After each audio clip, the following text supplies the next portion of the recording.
Welcome to another broadcast of the Deborah Ruffini Show on the Artist First Radio Network. All past broadcasts are podcasts. Find them at artistfirst.com. And now, your host, live from England, here she is. It's Deborah Ruffini. Greetings from England. This is Deborah Ruffini with another broadcast of the Deborah Ruffini Show. Today, I wanted to do a bit of a follow-on from the last broadcast, which was with the lovely Sarah from the YouTube channel Music as a Rainbow, which largely features her great scam baiting tactics, which, as you probably know, scam baiting is a very funny tactic of playing the scammers at their own game and stopping them from wasting their time, basically stopping them from scamming other people and basically having a laugh at their expense because they're really rubbish at their gaslighting attempt. I won't say skills, their gaslighting attempts. So we were sort of talking together about, she was sharing 3 scenarios of manipulation, control, but in these cases, it was with sort of child abusers within the church setting, and it just got me thinking because she had mentioned 3 situations, and I've fairly recently found myself in 2 scenarios in my own life, which is not exactly the same thing that she was sharing of, but it got me thinking along the lines of control and mind games and, you know, sort of how very much this is an operation, and I think almost everyone has been through this in one way or another, and it takes on different forms and operates at various degrees. And so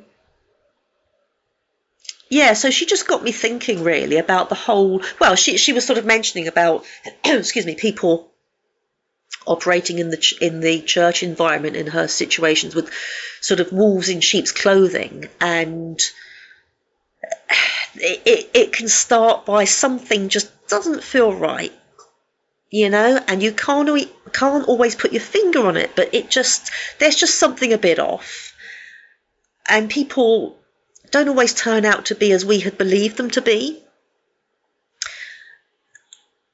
And I've mentioned in maybe more than one previous broadcasts about the whole issue of, you know, controlling behaviour, that a lovely Reverend Tracy, friend of mine, said to me many years ago, Deborah, always listen to gut feeling. She said, I believe that God speaks to us through gut feeling, where there's just something in us that things don't add up. Things don't feel right. There's like a red flag. We can't always see the obvious. You know, the red flag may start off a sort of quite faint pink, and then it gets a bit pinker, until it gets red, and then a crimson, and then, you know, you've got all the warning signs there. But it doesn't always, bam, you know, it can be very subtle. It can take quite a while for the red flag to be glaringly obvious. And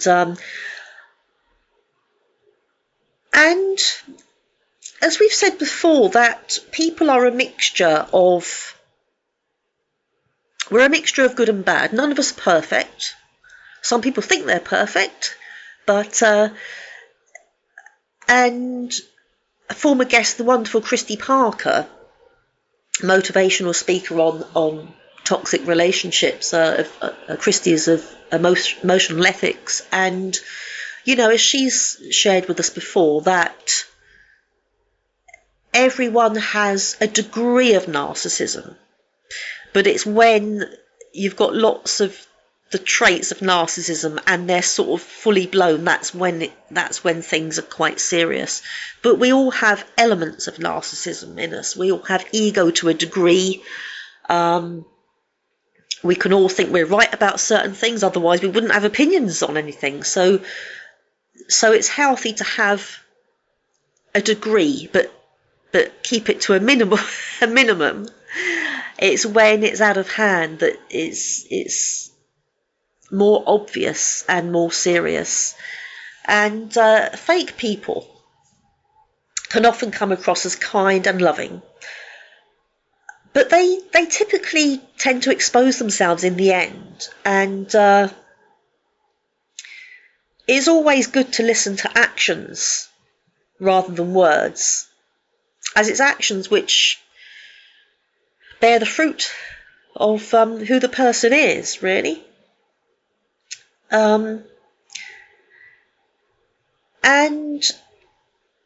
another thing to bear in mind is that behaviour faces consequences, where it's kind of essential that the other person must set boundaries for their safety, because we can't change another person, but we can have the choice in how we deal with the effect of the other person or the other person's behaviour on us. So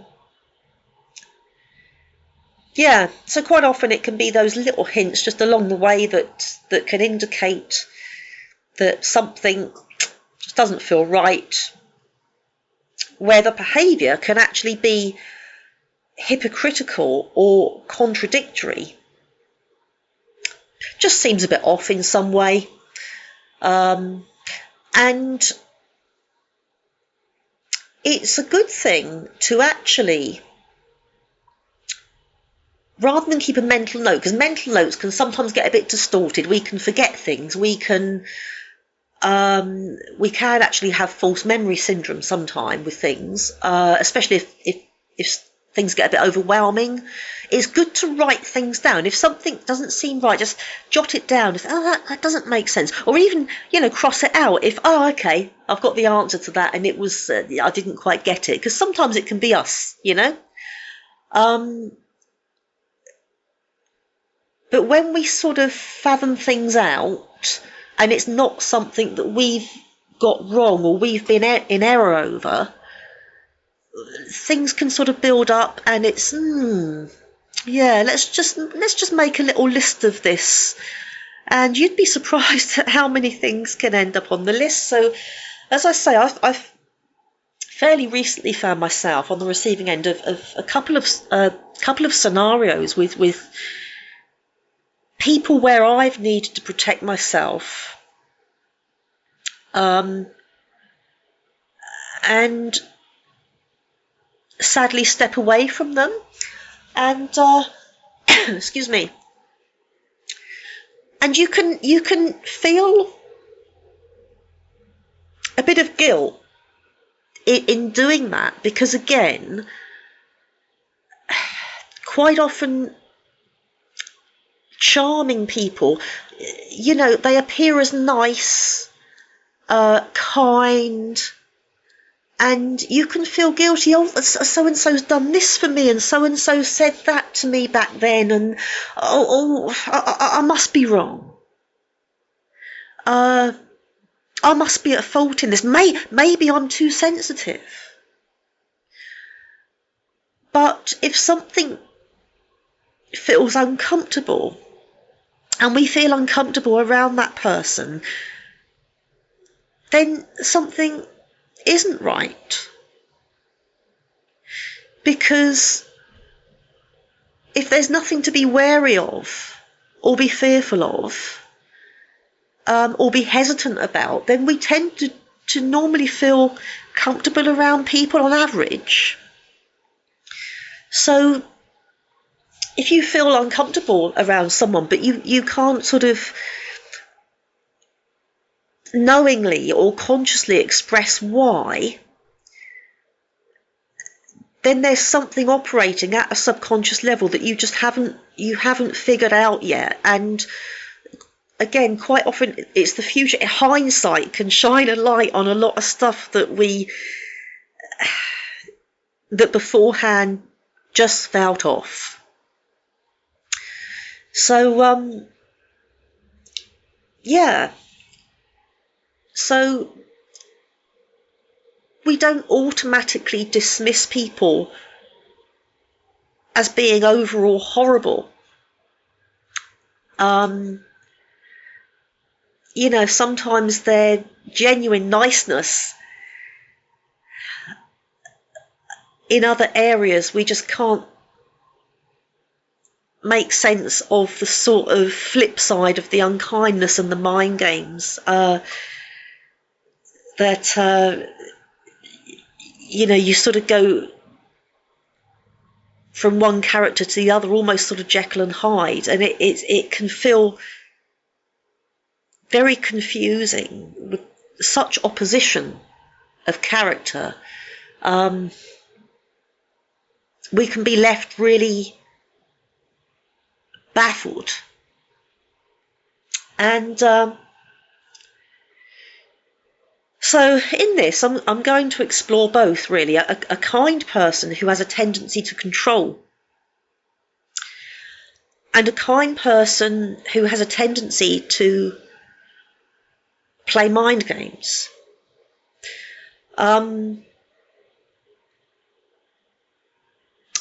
Going back to, I think it was the first interview with Christy Parker I did, where she shared about, I think, if memory serves me correctly, I think I asked her, how did you first understand what narcissistic behaviour was? What was it for you that led you to sort of go down that path of exploring and researching narcissistic personality disorder? And she had mentioned about, from memory, it was someone in her church who kind of appointed herself as leader, and everyone had to just do what this woman said, And then I think if I remember this correctly, Christy had sort of raised it with some of the people in the church. Why do we always just do what so and so tells us? And the response was, well, that's just what we do. That's just the way it is, And I think with Christy challenging this, it was, kind of breaking that cycle of, well, who's set this person up to be our leader? Who's set this person to be the ultimate decision maker? And sometimes it really can be, whether it's a friendship, whether it's a family member, a partner, the answer can just bizarrely be, well, that's just the way it is. And I think if it's something that you're just, it's just what you're familiar with, you can tend not to challenge it. And it can just be, well, that's just the way it's always been. Yeah, but why? Why is it the way it's always been? And it's when you start, and quite often it's a sequence of events that can lead you to that point. Hang on, why has it always been this way? Then you start to think, right, this needs to change, or this isn't okay. And it falls in line quite often with people just saying, oh, that's just the way I am. If you have a controlling person who says, oh, that's just the way I am, you think, whoa, hang on a minute. That does not excuse the behaviour. And so I have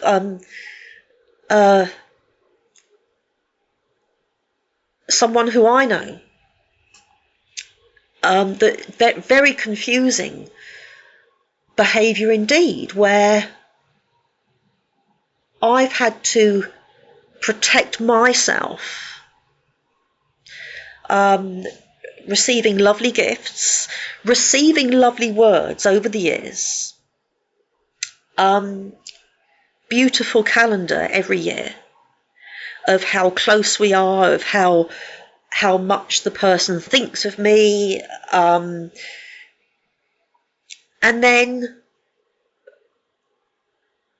the verbal wording of... So for the last 20 years, I've had chest tightness. I think this is something that can happen as we get older. We fall to bits as we get older. And but I had a situation at the time, about 20 years ago, that was unwanted, and I didn't know how to. Again, it was a form of a control. Actually, a nice person, but another form of control that I didn't. It crept up on me. I didn't sort of recognise it was control at the time. It was basically someone who was quite lonely and quite clingy, and out of my politeness, I perhaps didn't sort of set boundaries, and I just became ill rather than taking a firm stand. We can be people pleasers and not like to offend or upset, and we end up making ourselves ill through it. So it created a sort of anxious situation where I didn't really know what to do, and so I let it carry on for a lot longer than I should have done. And so that sort of brought about a situation where I would, and it's been ongoing. I mean, I've received good medication and help over the years, but it sort of triggered a ongoing anxiety attacks sometimes, and chest tightness. And so quite recently I've had a diagnosis of SVT, which is just sort of like a heart condition where the heart may work a bit harder to sort of compensate, and so I haven't had anything like a heart attack. I'm not terminally ill. There's no, it's not, I'm not at death's door. It's nothing that I believe is that serious, but it doesn't feel nice when, whether it's related to an anxiety attack or whether it's just the chest tightness alone, it doesn't feel pleasant. The same as if you've got flu, the same as if you have migraines or even D&V. It doesn't feel very nice. So the person of the lovely calendars, of the lovely gifts, of selective nice wording over the years, the response to my 20-year-long chest tightness is, oh, for goodness sake, you're a 54-year-old woman, everyone's got something. That wasn't very nice. So you think, right, and there's never been any compassion over this area, whereas other areas of particular health issues, there's been great compassion when it's something that can be related to by that person. So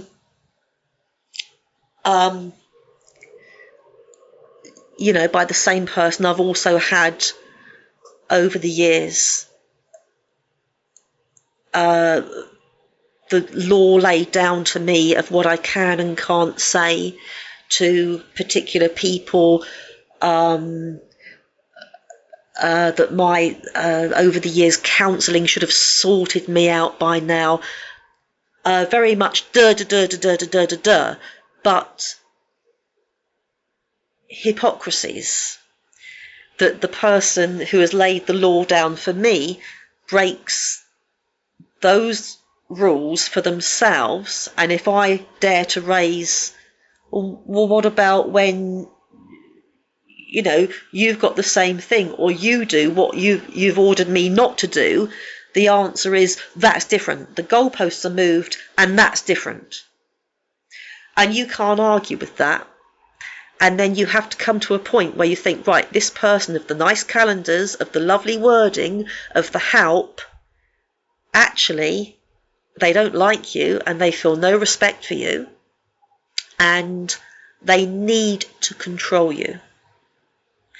When they're telling you what you can and can't do, can and can't say, and you get to be in that person's company, and you're actually going to have it brought on, the very thing that they're telling you off for, the chest tightness, the panic attack. If you're in the company of someone that's saying, you can't have that, I've told you off about that, don't let that show in front of so-and-so and so-and-so, that behaviour faces a consequence. The consequence is you're not going to want to be around that person. You may not hate that person, but you're not going to feel at ease with them, and you're not going to want to be around them. And a lot of the time, people don't look at the first cause, they just look at the effect. Sorry, I apologise, I've got that completely wrong, haven't I?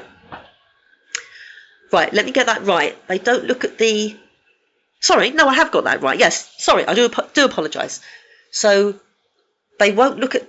Yeah, that's right. They won't look at their first cause that they take no responsibility for, but they'll just look at... That's right, that's what I meant to say. But they batter the effect without recognising that effect, so chest tightness, panic attack, could be brought on by the first cause of me, don't you have that? And a conversation just isn't possible. If someone's not willing to look at the horrible things they've said to you, the horrible things they've done, and they just go, shrug their shoulders, and they're not willing to be rational, i.e., they're allowed to be low, they're allowed to have counselling, they're allowed to talk to the people that they've ordered you're not allowed to speak to, you can't have a conversation of how is it all right for you but not for me.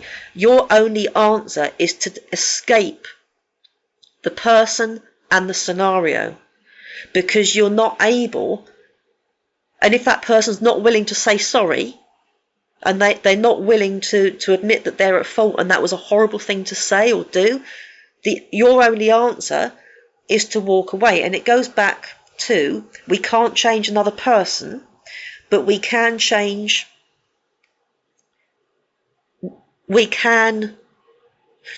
our behaviour towards that person, where we'd normally just be bowing down, oh, sorry.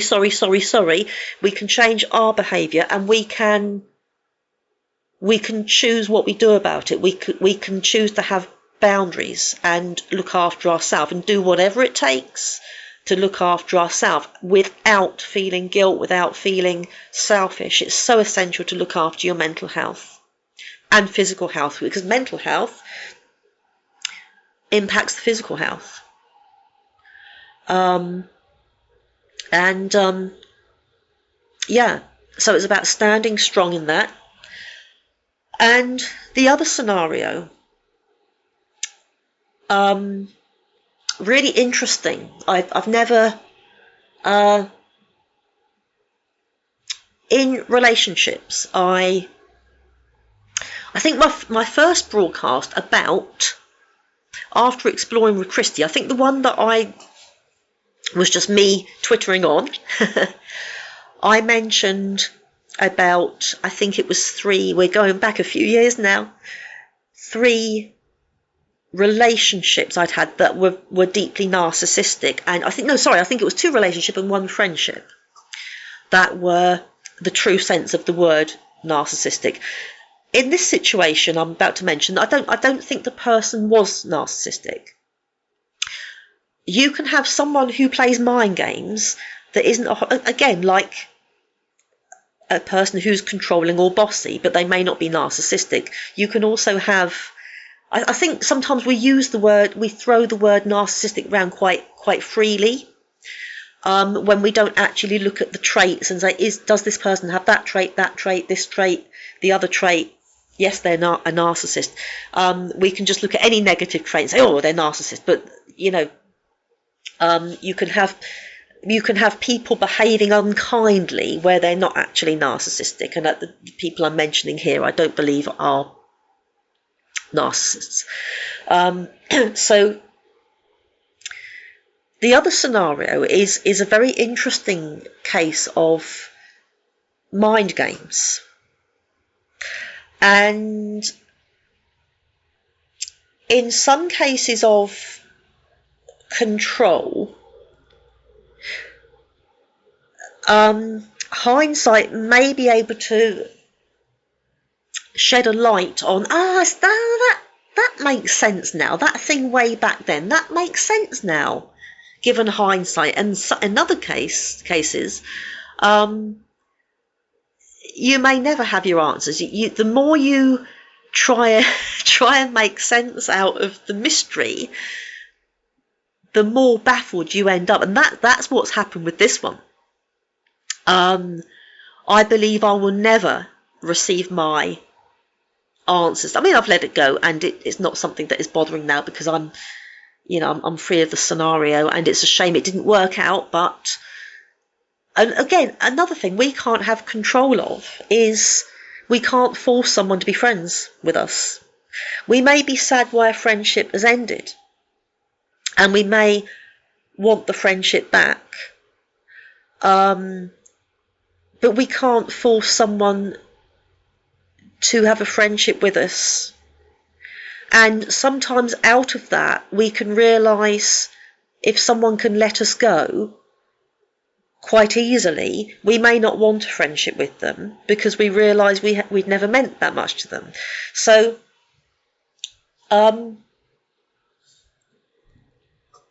with this other situation, this was really interesting.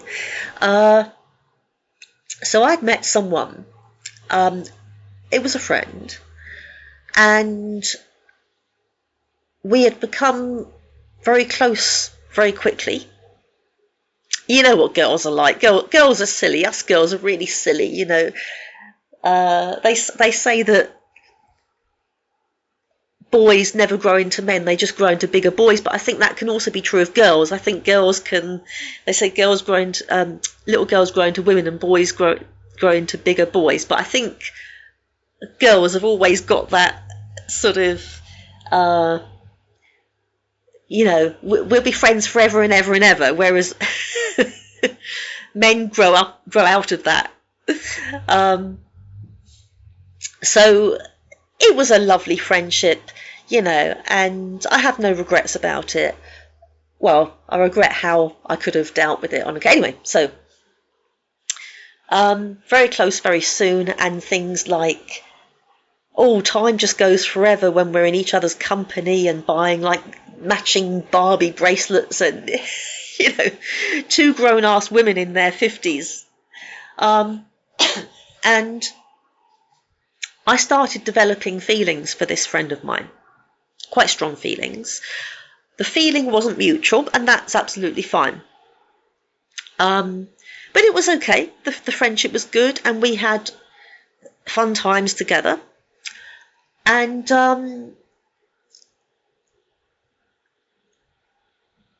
this person would come to my house sort of maybe every couple of times a week, and then quite often on a Saturday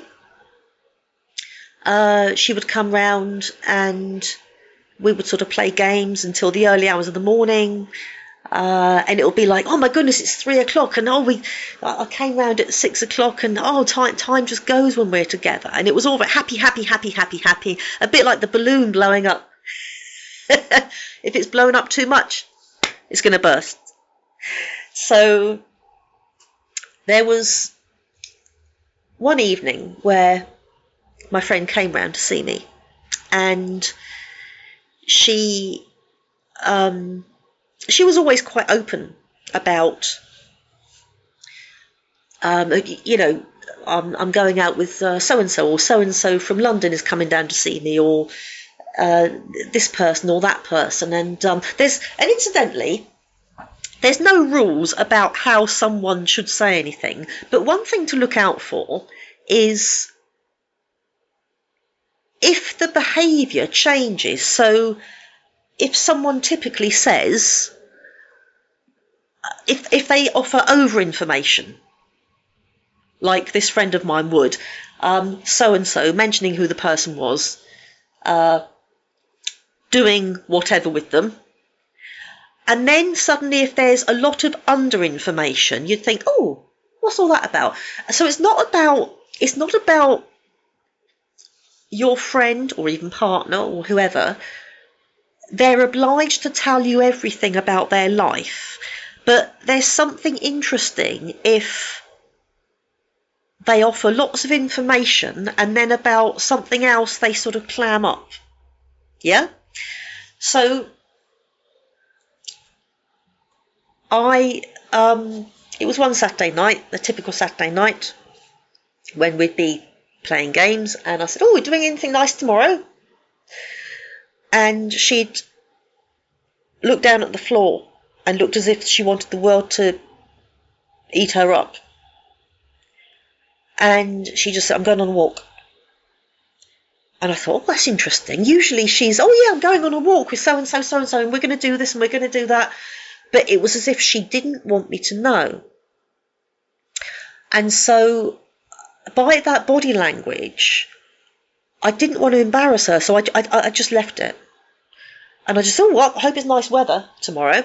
So I said no more. I just thought it was strange. So I asked nothing further, and then it was the next day that,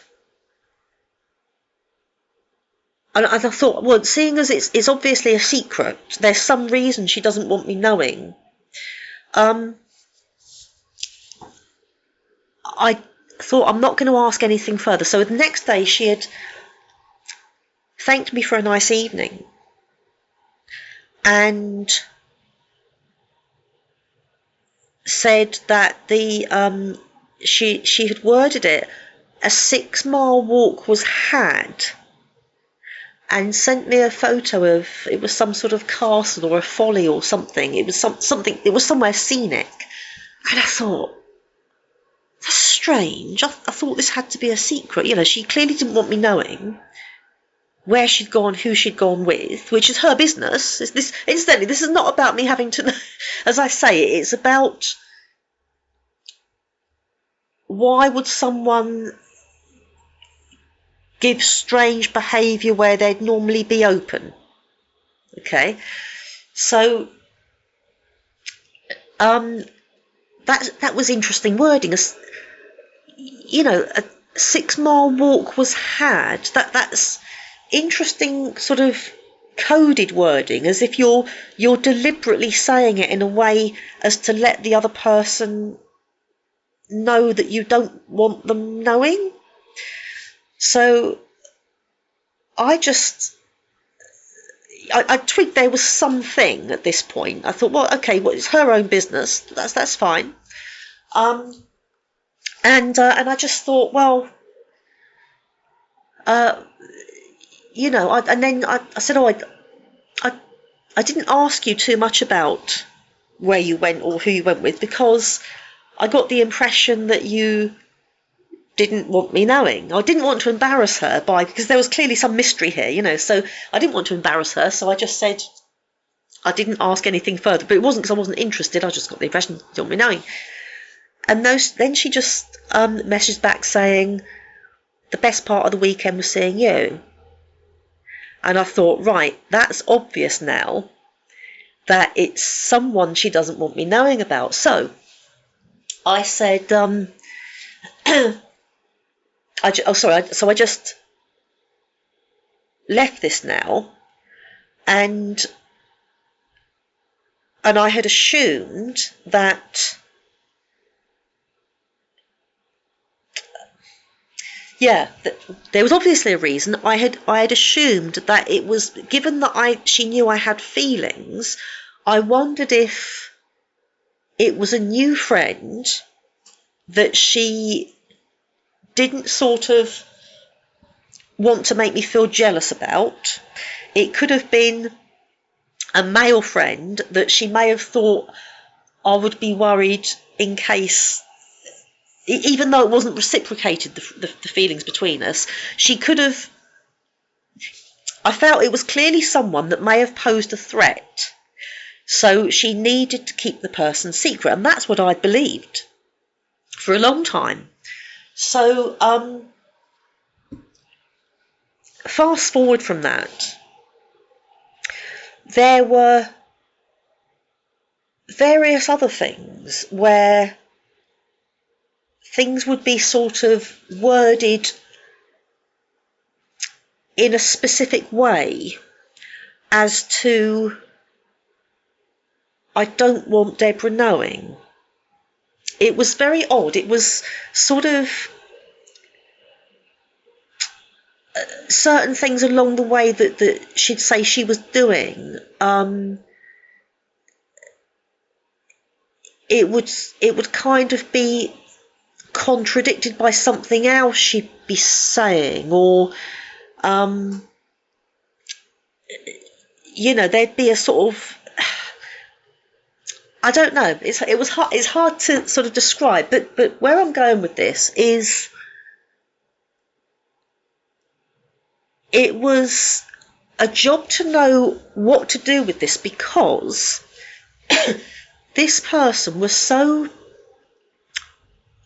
loving, so kind, so generous, so supportive, but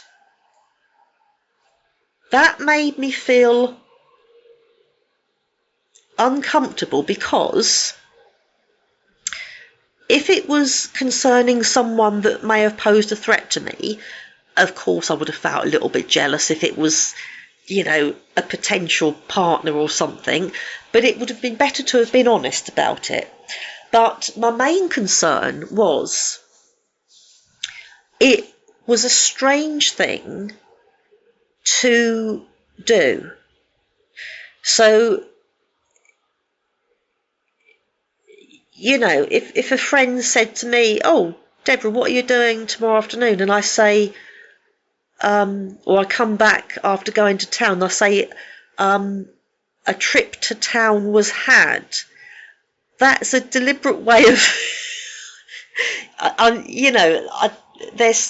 letting that person know that I don't want them knowing something. So part of my concern was, the main part of my concern was, I hope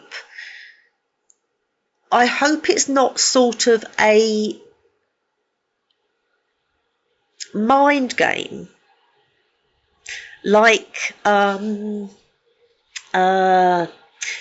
you're at school and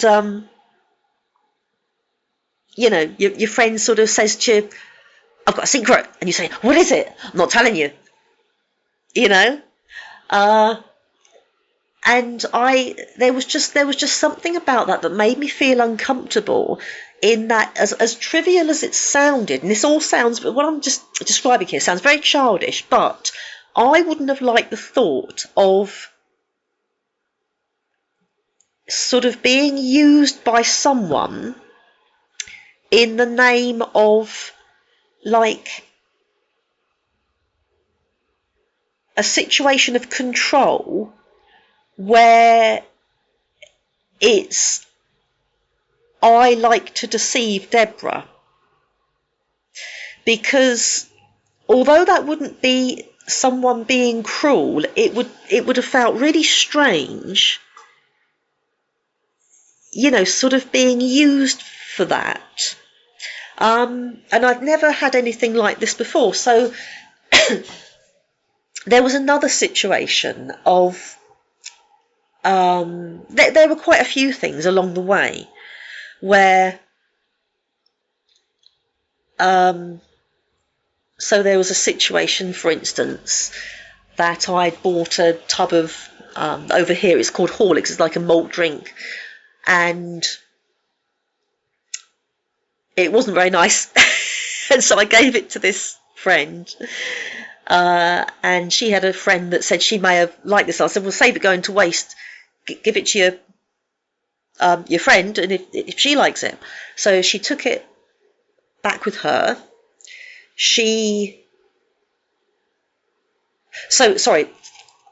A big part of this is, I do think sometimes if someone knows that you like them have feelings for them and they can't offer anything more, sometimes they can enjoy teasing. And that was the main thing that I was concerned about. I hope this isn't not just about control and this game of I want you to know that I don't want you to know, but also teasing someone that you know has feelings for you. And so I had to make sure that I wasn't sort of being party to that. So anyway, this tub of horrible Horlicks, it's called, malt drink. It might be international. You could have it in the States. She took it back with her. The evening with her friend finished, and she took a photo. This was a strange thing as well. So this is another thing. Always look for strange behaviour, because something isn't right if you've got strange behaviour that you're presented with. So she had taken a picture of this that had come back with her, this tub of drink, and sent a message saying, look what came back with me, because this friend apparently didn't like it. It wasn't very nice. Cherry Bakewell flavour, I think, not very nice. And the photo that she had sent me was taken in her bedroom, and in the background there was like a little card that was clearly of a sentimental nature, and I just commented on the card, and I said, and incidentally, everything I'm saying here, I just, at the time, just felt strange, but I couldn't rationalise any of it, because, again, hindsight has a lot of power and shines a massive spotlight on weird behaviour that was weird at the time, that you couldn't make sense out of, okay? So, I'm thinking, hey, why take a picture of this tub? Why take the picture? So you've gone round to your friends, the tub has come back with you, you haven't just messaged saying, oh, so-and-so didn't like it, do you want it back? But to actually take a picture of it, that it's come back with you, that, for a start, that was strange. To then take the picture in the bedroom. So you didn't come in, put it in the kitchen, you took it straight up to the bedroom, and in the background was a card clearly of a sentimental nature. It's as if the photo was taken on purpose to send to someone that you know likes you in order to make that person jealous. And I thought, nah, that's an odd thing to do. She wouldn't do that. But I couldn't make any sense out of it. And so I just said to her, oh, no one seemed to like it then. And I said, that's a nice card in the background. And again, there was really strange wording in that she made it clear she didn't want me knowing who that card was from. And it was only from one of her children. But she made, again, these things just not adding up. Picture in the first place, taking it in the bedroom, card in the background, and making a point of not wanting me to know who that card was from. And that's when I started thinking, right, I've got a feeling that I'm being used in a mind game. And I felt so guilty. And the reason I'm sharing this with you is because this scenario in particular made me realise how confusing mind games can make us feel. And the guilt that can come with that when the person is so kind, so loving, so supportive, so this, so that, just so overall wonderful, but this strange thing is going on. Oh, surely they wouldn't be so cruel. Surely, no, they wouldn't do that. But at the same time, this is odd and you can't make sense out of it.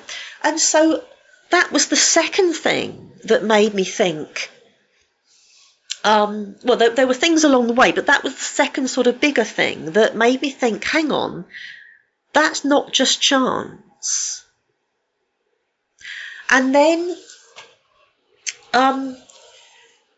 there were a few things. I won't go into detail about everything because it would take too long, but there were just a few things sort of along the way where this was not in my imagination. And again, it wasn't my business who this person did things with, what they did together, but I asked her for the following 2 years, because this had happened a fair few times, and I said, okay, if there's people you don't want me knowing about in your life, could you at least just sort of, you don't have to say who they are, but could you at least let me know, could you give me some sort of hint as to what the reasoning is, who's selected as a mystery person from Deborah, what qualifies someone as a mystery person where you have to word things really strangely, just so that I can, is it when it's someone that may pose a threat and so you'd rather I didn't know, then at least I would know the reason, and I can rule out it's just that you like to play mind games. So she just denied all knowledge of this. And I thought, and every time we needed to sort something out, that incidentally it would be something that, again, a first cause that I noticed, and I would bring that to her attention, and she'd say, oh, not this again. I don't know what you mean. And then something else would happen where I'd be in fear of, am I being used in some sort of weird mind game by someone who knows that I like them? And she'd say, I don't know what you mean. And every time there was something that came my way, she'd say, oh, not this again. And so I was now faced with, what do I do about this? Do I just sort of ignore and sort of emotionally pull myself away from the friendship? Do I think, oh, Deborah, this is all in my mind. Don't be so silly. Don't be so silly, because she's saying, I don't know what you mean. After all, what do I do here? I don't want to stay in something if they're being so loving, but they're using me as some sort of strange game of manipulation where they're putting something my way to get me to sort of notice something that they don't want me knowing. Yeah? I hope I'm explaining myself well, because I'm still baffled as to this behaviour, so I may not be coming across clearly, so I hope I am the best that I'm trying to anyway. So, she got quite fed up with me keeping on, and then she'd sent a song that was a bit strange as well, and the lyrics were, and it was, again, it was like, oh, for goodness sake, you can't say you don't know what I mean. And so what actually happened was, and here comes the hindsight bit, quite often people expose themselves in the end. So what happened was, fast forward to 2 years, it happened again. There was yet another mystery person. It was something yet again brought to my attention. As I say, quite more than often, over information. I'm seeing so and so, we're doing this, we're doing that, we're doing that. Lots of detail. And then from that to under detail, to the degree of, this is sort of cryptic code. I want you to notice it's cryptic code. I want you to notice that I don't want you to know. Yeah? So it happened again, and I thought, right, what do I do with this? This is not in my imagination now. So I'd responded to the message. It was clearly to grab my attention, for me to notice, so that she can then say, oh, not this again. So what actually happened was, I just said to her, again, can you at least mention why you do this? And then I realised I was so dopey. The light bulb moment hit, and I thought, hang on a minute, wake up, Deborah. If this person knows the root cause, you see, people give themselves away, and you get someone dopey like me that it takes a long time to twig. And I realised if this person knows the root cause of the problem, that they're putting something my way that they want me to pick up on, I mention it, and then they say, don't know what you mean. If they didn't like me raising it, why mention anything again? Why mention it in the first place? If you honestly didn't like these conversations, oh, not this again, why do it again? Why do it again? And that's when it hit me. This has all been a game.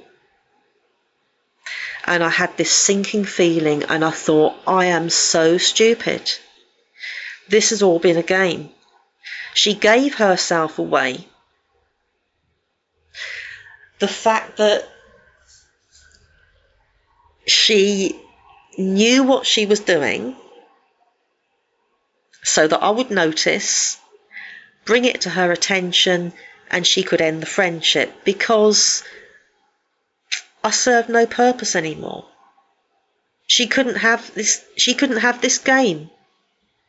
If I'd clocked the game, what purpose did I serve? There was nothing in it for her now. And so, as if she hadn't had enough fun, I'd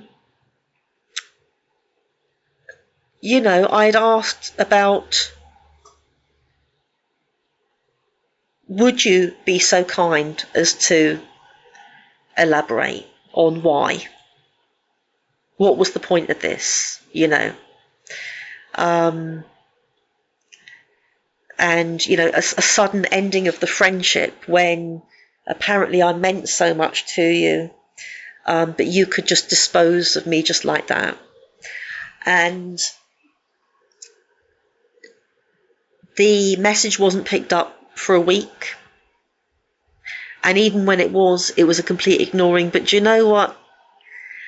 A further game in liking one of my Facebook posts, otherwise known as breadcrumbing, where people give you breadcrumbs, not the whole loaf, but they give you breadcrumbs to give you like a false hope. And the fact that she was punishing me by silent treatment, so I wanted a conversation with her about this. I served no purpose to her anymore because I'd clocked what she was doing. But she wanted to have one last bit of fun and incidentally, she never liked anyone's Facebook posts, and she wasn't very active on Facebook, but she'd put, or even mine, she'd put a liking on a post, just so that at the same time that I was being punished by the silent treatment in not picking my message up. And that's when I had my concrete proof this had all been a game. Little hints along the way, along the 3-year period, I think it was. And then I finally confront, right, this is obvious now. And then by putting the like while keeping me punished was just, we now know what this has all been about. And it's sad because we think we can trust people, and it turns out we can't. And it's always good to, if things don't add up, it's always good, or if things aren't right, to kind of nip it in the bud immediately. So after the first time it had happened, I should have, insisted on, let's have an honest conversation about this. And we can't progress until we do. But I'd left it for, it was about 3 years that I had to wait for it to happen a final time, where she knew she couldn't play the game anymore, and so I served no purpose, and she could say, okay, do one, Deborah. And but not just listen to your gut feeling, but I would say listen to things along the way and pull away from the things along the way. So, for instance, this person would openly say, I don't feel the emotion of empathy. While being really friendly and coming across as really caring, really kind, also saying, I do not feel the emotion of empathy. And most people do. So that was strange. She had confessed to having a sly side to her. She once said, I always make a point of covering my tracks. There was something where she had been dishonest to someone that was actually, got that person sort of feeling guilty about something that she had been dishonest about to make them feel guilty about it. That wasn't very nice. Looking back, there were things that I should have really paid attention to, but I didn't. And then before you know it, that person can just... And she'd let other people go as well. It had taken something quite trivial in order to let other people go. And I sort of knew that my time was going to come, but she was so friendly. We were in contact for every single day. So I didn't really see it happening, but it was... Anyway, we need to wrap this up, and I've gone on. But so the moral of the story is... So basically, I just want to say to you that whether it's control, whether it's...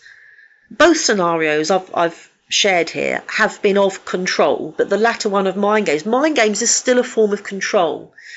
Someone doesn't have to be bossy and lay the law down and tell you what to do in order to be a controlling person. Control can come in many forms. It can be very subtle. It may not be direct. It may not be obvious. Like the second scenario, the control wasn't obvious. This is, if you were to meet this person, you'd say, this is the least controlling person. This is the least controlling person you'd ever meet. But the very nature of using me in a mind game, and incidentally, it didn't happen frequently. I could count on one hand the amount of times it happened.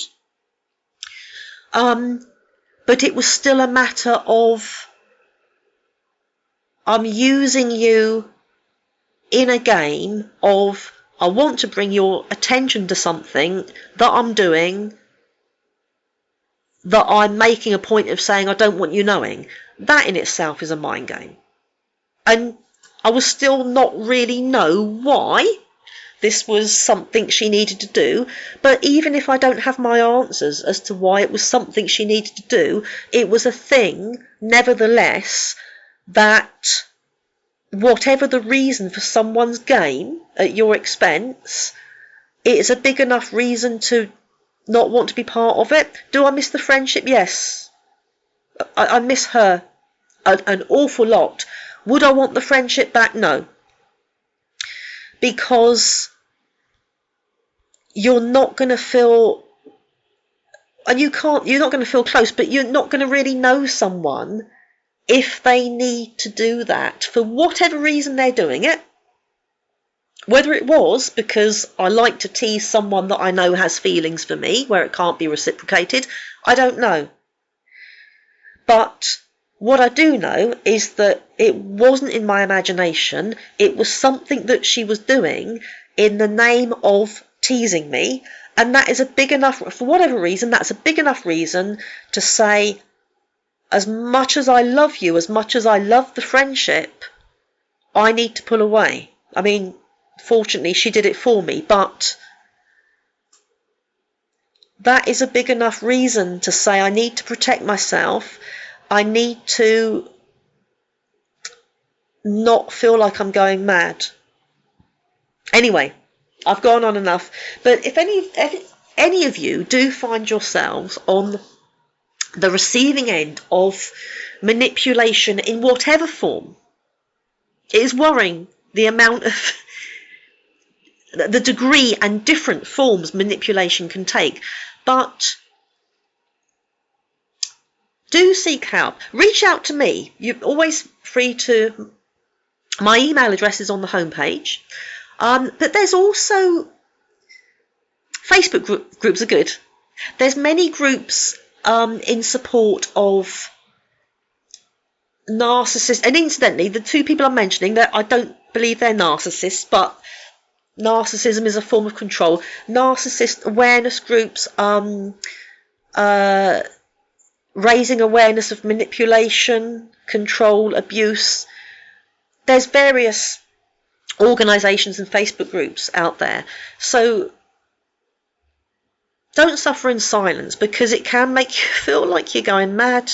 It can, especially the latter case that I shared, where something is just odd, doesn't add up, doesn't make any sense. It's not obvious abuse.